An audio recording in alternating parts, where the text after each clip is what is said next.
actually a continuation of my questions to you earlier.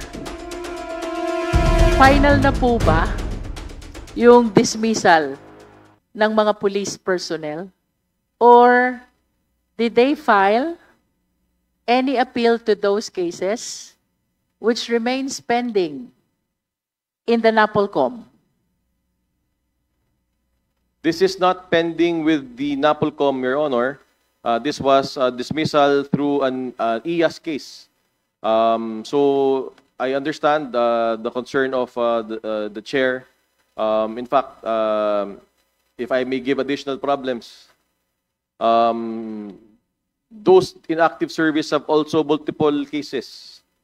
Some decided, some may be pending, and they're actually numerous, Mr. Chair. You mean, Chairman, apart from the administrative cases which originate from the missing Sabongeros, there are other Yes, pending Mr. Chair. cases involving the same police personnel? Yes, Mr. Chair. Even those currently in active service, Mr. Chair. And may we know where these cases are pending? Which office?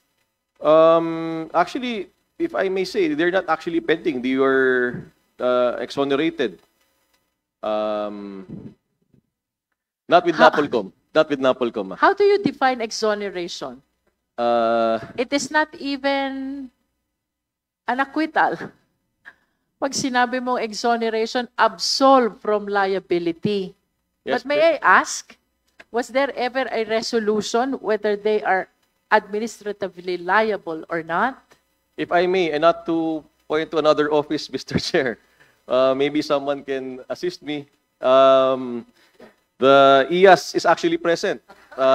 Mukhang These cases were nagpapasahan yung PNP at saka not NAPOLCOM. No, Mr. Chair, because these are not our cases. To be very candid, I'm very happy because all of the law enforcement agencies are sharing information. This is the apprehension that I am trying to raise earlier in the Committee on Public Order and Safety. The more avenues that we have, I think the more confusing it is for the public to understand. And while the information that we're trying to impart to the public is that NAPOLCOM ang pulis ng pulis. This is one sensational case where you are being asked, and yet it was IAS who actually resolved the cases of dismissal. That is referring to the people from PNP who were named in the issues of missing Sabongero. Yes, Mr. Chair. Balikan po natin yung PNP, IAS. Yes, Your Honor. Based on the records of the Internal Affairs Service, there were policemen who were named in the missing Sabongeros who had previous administrative cases filed before the IAS. Ano pong status na nun, yung previous Based administrative on cases? the records, Your Honor, these cases were filed circa 2022, 2021, before my assumption. In our records, they were exonerated. Now, the term exoneration actually refers to administrative cases, not an acquittal, because an acquittal more or I less understand. refer to a So, criminal case. exoneration is equivalent to acquittal in administrative Yes, cases? yes, Your Honor. Yes, Your Okay. Honor. That would be the equivalent. And that's only on the basis of the record check of these policemen who were implicated in the missing Sabongeros. So right now, Your Honor, insofar as what our Vice Chair and Executive Officer and our NAPOLCOM boss, Attorney Calinis, had mentioned, the 6 were dismissed on the level of the Internal Affairs Service. If I recall correctly, Your Honor, but our DPRM, our Directorate for Personnel and Records Management, would be able to answer clearer. As far as the PNP is concerned, I understand that administratively there's already been a dismissal. On whether this has been appealed, I am not aware. We are not privy anymore, Your Honor, because we only act at our level up to the point of the Chief PNP. So, But, may we know, sir, who is the office or which office is aware whether this police personnel appealed their dismissal from Well, the service? in the on the part of the Philippine National Police, Your Honor, it would be the DPRM, the Directorate for Personnel and Records Management. They would be in a better position, and we can ask them, Your Honor, to submit a report to this committee to give you a status of at least all of the 6 who were initially adjudged for dismissal. Do you mean to say that the appeal for these cases are being lodged? It's are going to be lodged with the lodged in- DBRM? No, it's lodged with the NAPOLCOM, Your Honor. But administratively, if the decision of the Internal Affairs Service is affirmed by the Chief PNP, that dismissal order will be issued by the DPRM. So they would know at that level whether this dismissal has been effected at the administrative level for the Chief PNP. And then beyond that, the individual respondents have the ability to appeal. So we are not aware of that so far as the Internal Affairs Service is concerned. We are not aware if such an appeal has already been made, Your Honor. Because NAPOLCOM is not aware whether an appeal has been filed by this we will police check personnel. Your Honor, please, and we will submit to the committee so we can verify. May with we our- know the date of the dismissal? We don't have the. Well, Your Honor, this is just a briefer, but all of them, the 6 named, the date of dismissal would have been March 15, 2023.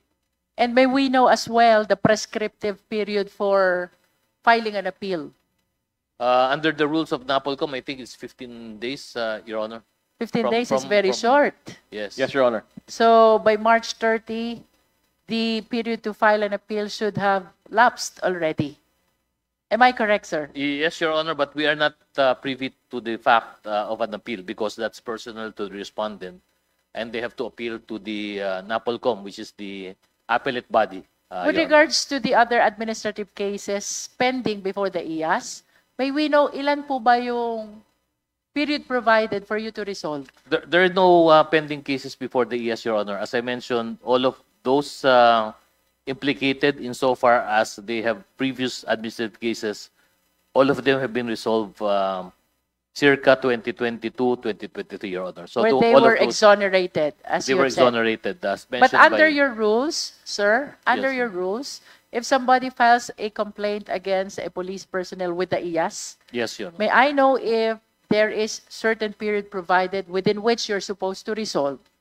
Yes, Your Honor. We are supposed to resolve it within, as of the present now, is 120 days, Your Honor. 120 days. Yes, Your Honor. Including from the time of the lodging of the complaint up to the issuance of the resolution, Your Honor. Sa NAPOLCOM ba, 120 days rin lang if it is under your original jurisdiction? No, ma'am. Actually, under the rules, it's all universal. Actually, if you really look at it, 90 days po dapat lahat eh. Pero yun nga po, since we recognize the need for swift justice, Your Honor, ang mando ho natin through our letter, instruction from the Vice Chairman, is that all cases must be 60 days. So ngayon po, nagpupumilit po kami na lahat po ng kaso na bagong lodge po sa amin, tapusin po natin ng 60 days. Kasama po yung uubos ng backlog po, Mr. Chair, precisely because we are seeing this problem na rogue cops still remain to be rogue cops. That is very dangerous. Yung pong speed of disposing cases works for both the complainant and the respondent. Yung pong complainant, kung tunay po na tama po yung final niya complaint, madidismiss po yung mga pulis kaagad. And of course, a cop which has a rogue cop with uniform is dangerous. Kung inosente naman po yung pulis, ma-absuelto po siya. At hindi na po niya kailangan isipin na meron po siyang kaso na pending na 1, 2, 10, 20, 25 years. So, swiftness po is essential po, Your Honor. Kanina po, Mr. Chair, the NAPOLCOM reported that there are about 10,000 to 12,000 backlog. Does the NAPOLCOM confirm? No, Mr. Chair. We are now at 2,000 2,000. and counting. Which you intend to finish within the year? Yes, Mr. Chair. We're averaging po 45 cases to 55 cases a day. Trying to resolve cases po, Your Honor. Yun Mahirap po bang 2,000 cases, Chairman? Does it include already those which are pending before the PNP chief and with the IAS? Yes, Mr. Chair. Pero po, syempre, we are not in a static environment. That number is changing because we are also doing motu proprio investigations and other people do file cases with us. Lalo na po ngayon na medyo miski papano, kahit po wala pong awareness po yung NAPOLCOM, nagkakaroon po ng konti. So may mga pumapasok na rin po na iba pa pong kaso, Mr. Chair. But like I mentioned, we have an awareness problem in the National Police Commission. The ordinary person, the magtatako, the tindera, the housewife, does not know what NAPOLCOM is, na siya po ang pulis ng pulis. Siya po talaga ang pinaka-pulis ng pulis. Siguro po with the help of the committee, with the help of the House of Representatives, you can also assist us also in conducting our investigations. Taling-taliho rin ho kami. Candidly, wala rin ho kaming CIF. Lahat po ng investigasyon namin, La Patria ho kami lahat. Mahirap naman ho yun.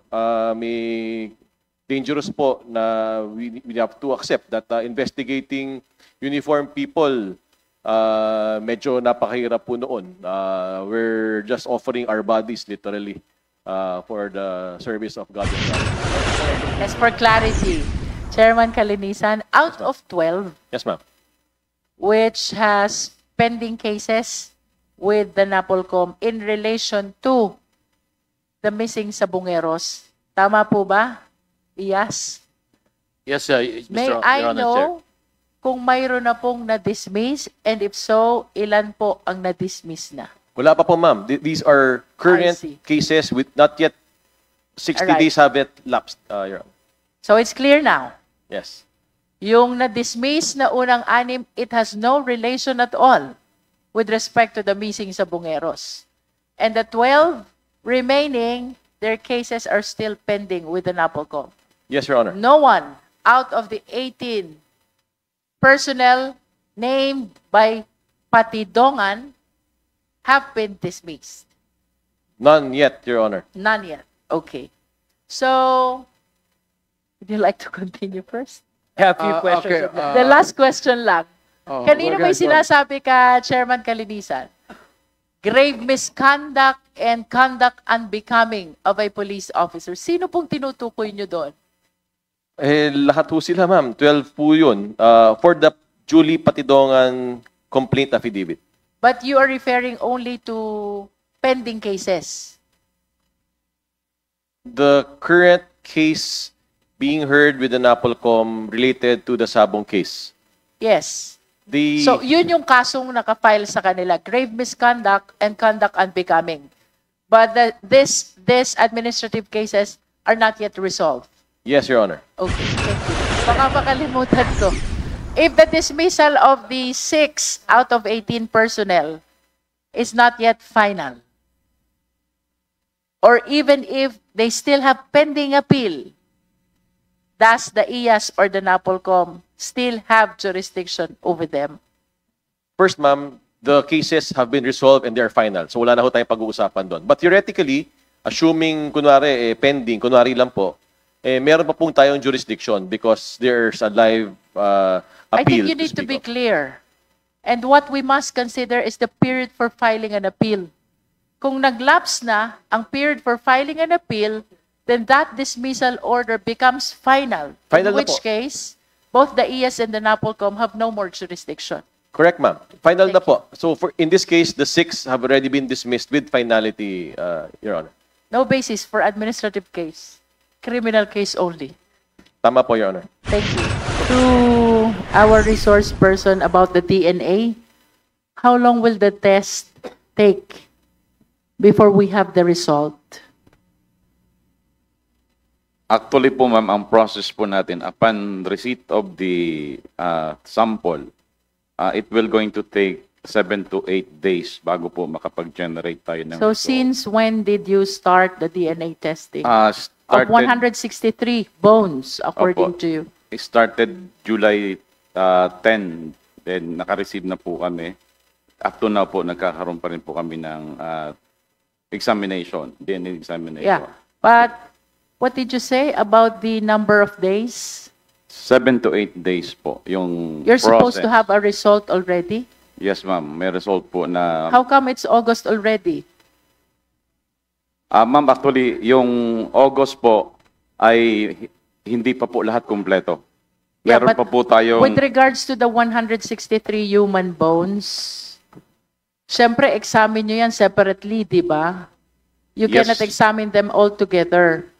Yes, If ma'am. it started on July 7, July some- 10. Is it July 7? 10 po, 10. July 10? Yes, ma'am. Now is August already. Yes po. And you said 7 to 8 days. So, dapat kahit papano may resulta na tayo. Yes, ma'am. Actually, may result na po tayo, ma'am. How many months to the 34 missing Sabongeros? Actually, ma'am, we could not consider Disclose. the number of months, ma'am. Kasi yung as of now, we only have about 29 samples from the relatives. So meaning to say, yung mga relatives nitong 34 missing Sabongero po ay 29 lang po nag-submit ng kanilang sample. So that 34 missing Sabongeros is now represented for purposes of DNA by 29 relatives Yes po. who have submitted their specimen. Yes po. Yung, Out of the 29 relatives, may nag-match na po ba? so far, ma'am, wala pa pong nagmamatch. But Dun sa- are there results already? From the meron pa po 163 tayong human ongoing, ma'am. bones? Meron pa po tayong ongoing. No, please answer the question. May resulta na hubang lumabas out of the 163 human bones? Yes po, ma'am. Nakakompleto na po tayo, ma'am, ng 45. Then, out of that, viable, yung, kumbaga, yung viable, ma'am, na pwedeng makunan ng DNA result. Yung 85 na po yun na viable is 45 po ang natapos. Then, mayroon pa po ongoing, not 40. Okay. Dun po Opo. sa 45, Yes, ma'am. according to you, tapos na. May Yes. nag-match po ba with the 29 relatives So of the far- 34 missing Sabongeros? Wala po, ma'am. I wish to ask the DOJ. I remember, if there is no corpus, if there is no body, there is no crime of murder. Ito pa rin ho ba ang jurisprudence natin to this date?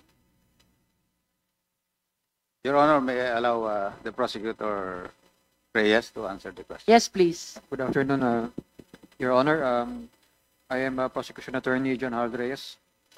For that answer, sa general rule, napag-aralan po natin sa law school na when it comes to the crimes of murder, it is really essential na kailangan ma-discover muna yung body ng victim. So Kasi that is tantamount to saying, if from the 163 bones being examined for DNA, none will match with the 29 relatives, then no case of murder can be filed against your respondents. Do you agree? With candor, I do not agree, Your Honor, considering that at present, hindi pa naman po tapos yung ating ongoing operation sa Taal Lake. In No, fact, I am referring to the 163 bones. okay, Please base your answer on that. as Kung far doon as- sa 163, no? Walang mag-match doon sa 29 relatives. Yun lang 163 na yon. Is it correct to say that we cannot file a murder case out of that 163 bones? With candor, I still maintain my answer, Your Honor, na posible pa rin po. Kasi po, although meron naman po kasi tayong ibang ebidensya, we can use other pieces of evidence to establish, halimbawa, Like what? for instance, a testimony of a witness who Will the case of murder prosper with a plain testimony without corpus delicti? as a general rule, as I May have exception na ba sa general rule? Your Honor, if you are going to base our answer on the results na hawak po ngayon ng PNP Forensic Group, sa ngayon hindi pa po pwede, but hindi po ibig sabihin nun ay at all hindi na talaga tayo makakapag-file ng case for murder, because as I have mentioned, yung ating search and retrieval operation sa Taal Lake is still ongoing. In fact, if my recollection is correct, Commodore Tubilla made mention na at this date, we are I still in the search understand, quadrant. Prosecutor Reyes, but I am anchoring my question from the 163 human bones which were submitted already from the DNA test, no? And this is actually a question. Pwedeng sagutin ni Attorney Kalinisan. Nagbago na po ba ang jurisprudence? In the case of murder, can it prosper without the corpus delicti? Your Honor, if I may, from what I know in the law, body of the crime or corpus delicti does not exactly or necessarily mean that is the body or a dead body. So, the body of the crime means yung pong kabuuan ng ebidensya. So, if you could prove murder by using not a body, using other methods, then that is acceptable, Your Honor. And in fact, there are jurisprudence wherein overwhelming circumstantial evidence can be used to convict a person in a criminal case. So that is allowed and that has been decided by the Supreme Court in numerous cases, Your Honor. In this case of missing Sabongero, I hope that there will be result favorable to the investigation. But in the event that there is none, Attorney Kalinisan, halimbawa, hypothetical lang, wala talagang mag-match dun sa human bone which were submitted for DNA testing. What evidence do you think can still support this case? We can put weight dun po sa testimonial evidence of certain individuals, Your Honor. It's just a matter of appreciation. If we would give due weight dun po sa testimony po ng ating mga SAR witnesses, Your Honors. I think with regards to that issue, I am encouraging lawyers to study this one. Kaya bang mag-prosper ng murder case without the body of the crime? By body, I am referring, of course, to the human remains. No?